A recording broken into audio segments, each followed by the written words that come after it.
జై శ్రీరామ్. అందరికీ నమస్కారం. వెల్కమ్ టు న్యూస్ సెకండా. నేను మీ కస్తూరి శ్రీధర్. నేను ఒక మాట చెప్తా.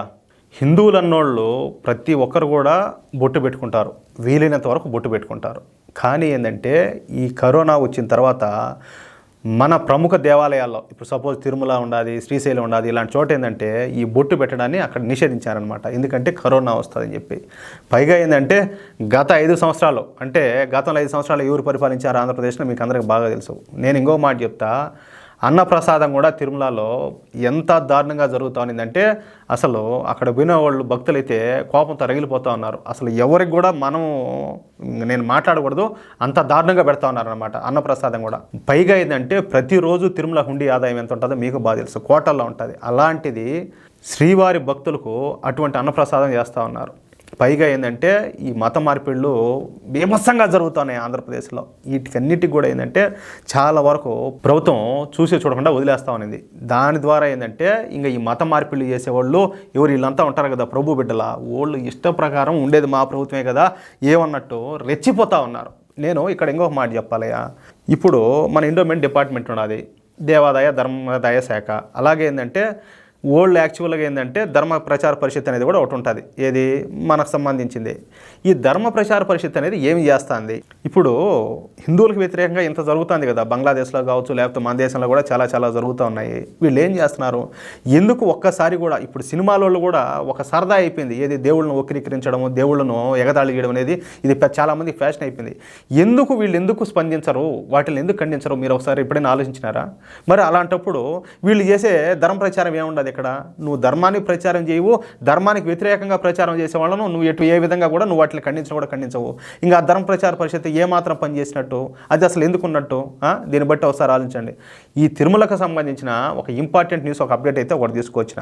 తిరుమలలో భక్తులకు తిలకధారణ తిరిగి అయితే ప్రారంభమైంది. ఎందుకు? నేను చెప్పా కదా, ఈ కరోనా సమయంలో తిలకధారణకు మంగళం పలికినారు ఎవరు? ఈ టీటీడీ వాళ్ళు. అప్పుడంతా కూడా అప్పుడు టీటీడీ ఎవరి చేతలో ఉన్నది, అప్పుడు ఏ పార్టీ రూలింగ్లో ఉన్నది మీకు అందరూ తెలుసు.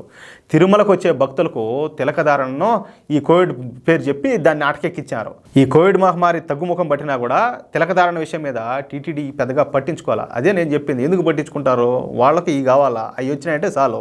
ధర్మాన్ని పట్టించుకోరు. తిరుమలను ఏ విధంగా వాళ్ళు భ్రష్టు పట్టించారో మనకందరూ కూడా తెలుసు. చెప్పే కదా, అన్నప్రసాదం కూడా వాళ్ళు సరిగ్గా చేయలేదని చెప్పేసి. ఆ విధంగా భక్తులు తిలకధారణ ఏర్పాట్లు చేయాల. నేను ఇంకో మాట చెప్తున్నా. తిరుమలకు పోయిన వాళ్ళందరూ కూడా కంపల్సరీగా ఏంటంటే తిలకం ధరించాలి. ఇంకొకటి, అక్కడ పనిచేసే వాళ్ళు ఎవరైనా కూడా వాళ్ళు కూడా తప్పకుండా, అది చిన్న స్థాయి నుంచి పై ఈ స్థాయి అనేది కాదు, తిరుమలలో అడుగుపెట్టిన ప్రతి ఒక్కరు ఖచ్చితంగా తిలకధారణ చేయాల్సిందేను. దాంట్లో ఇంక డౌటే లే. అర్థమవుతుంది మీకు ఆ విధంగా. అయితే ఇప్పుడు ఏంటంటే టీటీడీ గత 4 సంవత్సరాలుగా నిలిచిపోయినటువంటి ఈ తిలకధారణ కార్యక్రమాన్ని మళ్ళీ ఇప్పుడు పునఃప్రారంభించింది. తిరుమల శ్రీవారిని దర్శించుకునేందుకు వచ్చే ప్రతి భక్తుడు కూడా తప్పకుండా ఈ తిలకధారణ ధరించేలా చర్యలు చేపట్టారనమాట. ఇందులో భాగంగానే వెంకన్న భక్తులకు తిలకధారణ కార్యక్రమాన్ని టీటీడీ ఈఓ శ్యామలరావు ప్రారంభించారు. తిరుమల ఏటీసీ సర్కిల్ దగ్గర ఈ ఈఓకు అలాగే శ్రీవారి భక్తులకు శ్రీవారి దగ్గర సేవకులు ఉంటారనమాట. ఏది తిరుమలలో సేవ చేసేవాళ్ళు కొంతమంది ఉంటారు స్వచ్ఛందంగా వచ్చి. వాళ్ళందరూ ఏం చేశారంటే వీళ్ళందరికీ తిలకధారణ చేశారు.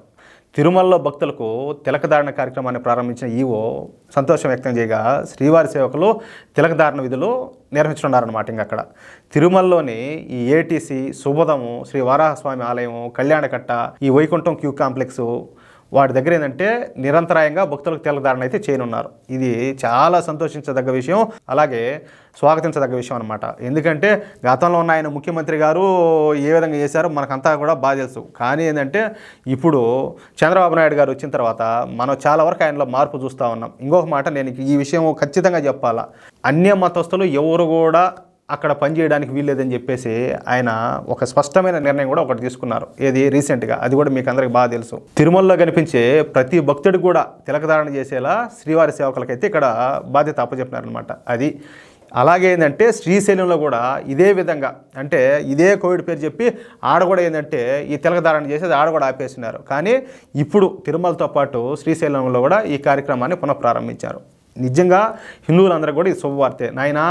నేను ఒకటే చెప్తున్నా, మీరు ఏ పార్టీలైనా ఉండండి, దేశం విషయంలోనూ ధర్మ విషయంలోనూ ఎవరు కూడా కాంప్రమైజ్ అవ్వద్దు. నేను చెప్పేది ప్రతి ఒక్కరు నేను కోరుకునేది అదే. ఈ వీడియోపై మీ యొక్క అమూల్యమైన అభిప్రాయాలు కూడా దయచేసి ప్రతి ఒక్కరు కూడా కామెంట్ రూపంలో తెలియజేయాలని చెప్పి కోరుకుంటూ, అలాగే ఈ వీడియో నచ్చితే లైక్ చేయండి, అలాగే ఈ వీడియోను 10 మందికి షేర్ చేయండి. ఇంతవరకు ఎవరైనా కూడా మన ఛానల్ సబ్స్క్రైబ్ చేసుకోకపోతే దయచేసి ప్రతి ఒక్కరు కూడా మన న్యూస్ అఖండ ఛానల్ సబ్స్క్రైబ్ చేసుకోండి. ప్లీజ్ సపోర్ట్ చేయండి. జై శ్రీరామ్.